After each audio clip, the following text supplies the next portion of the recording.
PP शहीद भुट्टो के बानी शहीद मिर्ज़ा भुट्टो के पगदार पुट ज़ुल्फ़िकार अली जूनियर जो चवण है तो सिंध में सिहत जो निज़ाम ई नाहे, सरकारी अस्पतालूं तबाह आहिनि।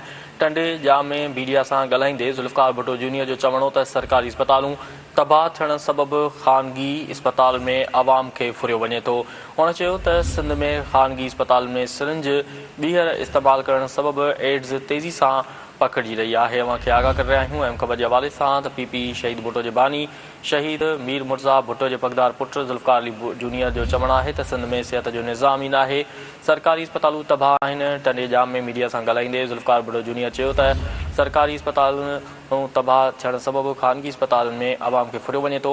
हुन चयो त सिंध में ख़ानगी अस्पताल में सिरिंज ॿीहर इस्तेमाल करण सबबि एड्स तेज़ी से पकड़जी रही है।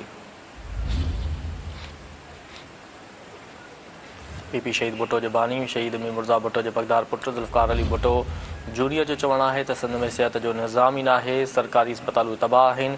टंडे जाम में मीडिया से ॻाल्हाईंदे ज़ुल्फ़िकार भुट्टो जूनियर जो चवण हो तो सरकारी अस्पतालूं तबाह थियण सबबि ख़ानगी अस्पताल में आवाम के फुरियो वञे थो। वधीक तफ़सील मालूम कंदासीं। टंडे ते मौजूद है टंडे जाम खां सिंध टीवी रिपोर्टर औरंगज़ेब भुट्टो। जी औरंगज़ेब भुट्टो, वधीक छा चवणो ज़ुल्फ़िकार भुट्टो जूनियर चयो?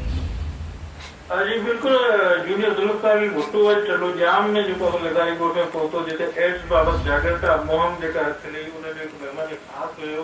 उन दौरान जो मीडिया से उन ॻाल्हाईंदे चयो त सिंध में सिहत निज़ाम जो है वो तबाह थी चुको है। सिंध में सिहत निज़ाम आहे ही कोन, अस्पतालूं तबाह थी चुकियूं आहिनि।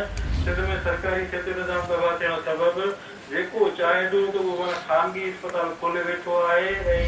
उनमें जो सिरिंजूं जेके आहिनि उहे इस्तेमालु थियल सिरिंजूं लॻायूं वञनि, जंहिंजे करे हिकु तरफ़ आवाम खे फुरियो पियो वञे त ॿिए तरफ़ आवाम खे बीमारियुनि में जेको फैलाए पियो वञे। हुनजो चवणो हो त सिंध जे हर कुंड कोठा में जेके ख़ानगी अस्पतालुनि जो जेको वॾो नेटवर्क आहे, हर जॻह ते कोठनि में चाहे शहरनि में जेके आहिनि उन्हनि में जेके इस्तेमालु थियल सिरिंजूं इस्तेमालु थियण जे करे ॿीहर इस्तेमालु थियण जे करे लखे माण्हू जेके आहिनि HIV में मुब्तला थी चुका आहिनि।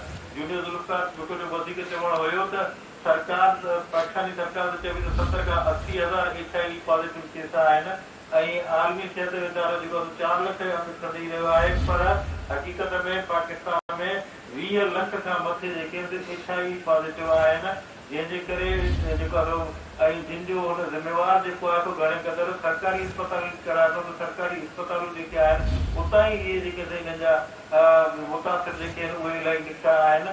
हुन घुर कई त फौरी तौर ते आवाम खे जेको आहे माना हिन खां बचाव जे लाइ जेके एहतियाती तरीक़ा जेके आहिनि उहे इस्तेमालु करणु घुरिजनि ऐं जेको आहे माना सिहत जा जेके आहिनि सहूलियतूं उहे बहितर ॾिनियूं वञनि त जीअं आवाम खे कुझु रिलीफ मिली सघे।